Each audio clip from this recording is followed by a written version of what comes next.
Hello dear students, welcome in ASC starter. और मैं एक बात कहना चाहता हूँ कि मैंने 72 73वीं एसएसटी की वर्कशीट बनाई है। आप वो भी देख सकते हैं, आप असेसमेंट की वीडियोस भी देख सकते हैं। डिस्क्रिप्शन में आपको प्लेलिस्ट मिल जाएगी। आज मैं आपको 74 सामाजिक विज्ञान की क्लास 10th की 27 जनवरी की वर्कशीट करवा रहा हूँ। और ये हमारा जो चैप्टर 3 है हिस्ट्री का, भारत में राष्ट्रवाद, उसी के रिगार्डिंग ये वर्कशीट चल रही है। इसमें 2 क्वेश्चन हैं, फिर इसके आंसर हम कर लेंगे। पहले हम इस पैसेज को पढ़ लेते हैं ताकि हमें अच्छे से चैप्टर समझ में आ जाए और हम इन आंसर्स को इजीली कर पाएँ।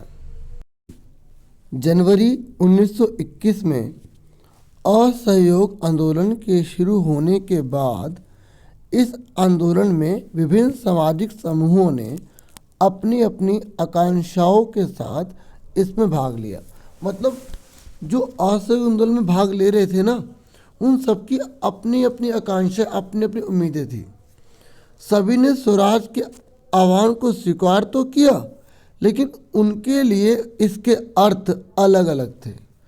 मतलब स्वराज का मतलब जिन लोगों ने इसमें भागीदारी ली थी उन सबके लिए इसका मतलब अलग अलग था।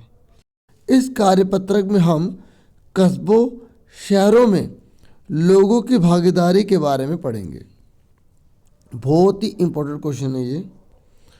कस्बों, शहरों में असहयोग आंदोलन, विभिन्न वर्गों की भागीदारी।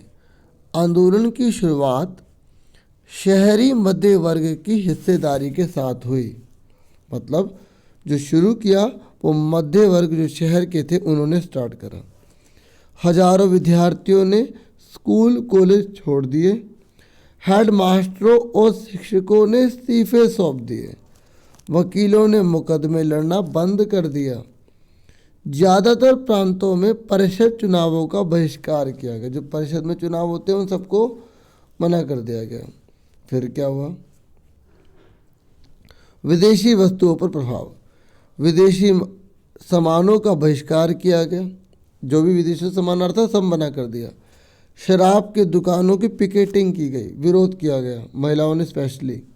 और विदेशी कपड़ों की होली जलाई जाने लगी, मतलब जला दिया कपड़े। 1921 से 1922 के बीच विदेशी कपड़ों का आयात आधा रह गया। मतलब इतना लोगों ने मतलब बहिष्कार किया कि ब्रिटिश सरकार के कपड़े बिकने बंद हो गए। आधा व्यापार रह गया, देख रहे हो। उसकी कीमत 102 करोड़ से घटकर 57 करोड़ रह गई। बहुत सारे स्थानों पर व्यापारियों ने विदेशी चीज़ों का व्यापार करने से इनकार कर दिया और लोग आयातित कपड़ों को छोड़कर केवल भारतीय कपड़े पहनने लगे। परिणाम स्वरूप भारतीय कपड़ा मिलों और हथकरघों का उत्पादन भी बढ़ने लगा। आगे सुनिए, आंदोलन का धीमा पड़ना।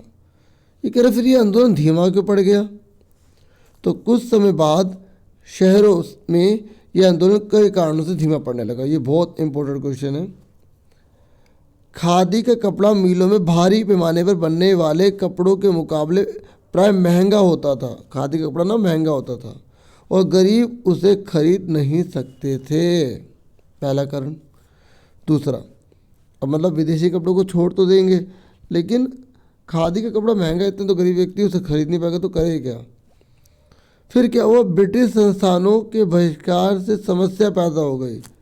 वैकल्पिक भारतीय संस्थानों की स्थापना तेजी से नहीं हो पाई। मतलब हमने जो ब्रिटिश के संस्थान तो मना कर दिए, लेकिन भारत के खुद के संस्थान थे नहीं। जैसे स्कूल ही ले लो, है ना। इस तरीके से फिर बड़ी दिक्कत आ गई। तो फलस्वरूप विद्यार्थी और शिक्षक सरकारी स्कूलों में लौटने लगे और वकील दोबारा सरकारी अदालतों में जाने लगे। अब 2 ही क्वेश्चन है, इसमें ध्यान सुन लो। कस्बों और शहरों में विभिन्न समूहों ने असहयोग आंदोलन में किस प्रकार भाग लिया? यह आंदोलन क्यों धीमा पड़ गया? आंसर सुनिए। अब आंसर पढ़ते हैं। दोबारा एक बार क्वेश्चन पढ़ देता हूँ। कस्बों और शहरों में विभिन्न समूहों ने असहयोग आंदोलन किस प्रकार भाग लिया? मतलब असहयोग आंदोलन में किस प्रकार भाग लिया और यह आंदोलन धीमा क्यों पड़ गया? विभिन्न वर्गों की भागीदारी। आंदोलन की शुरुआत शहरी मध्य वर्ग की हिस्सेदारी के साथ हुई। हजारों विद्यार्थियों ने स्कूल कॉलेज छोड़ दिया। हेडमास्टर और शिक्षकों ने इस्तीफा सौंप दिया।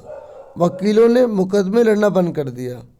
ज़्यादातर प्रांतों में परिषद चुनाव का बहिष्कार किया गया। ठीक है, तो कस्बों और शहरों में विभिन्न समूहों ने असहयोग आंदोलन किस प्रकार भाग लिया में है।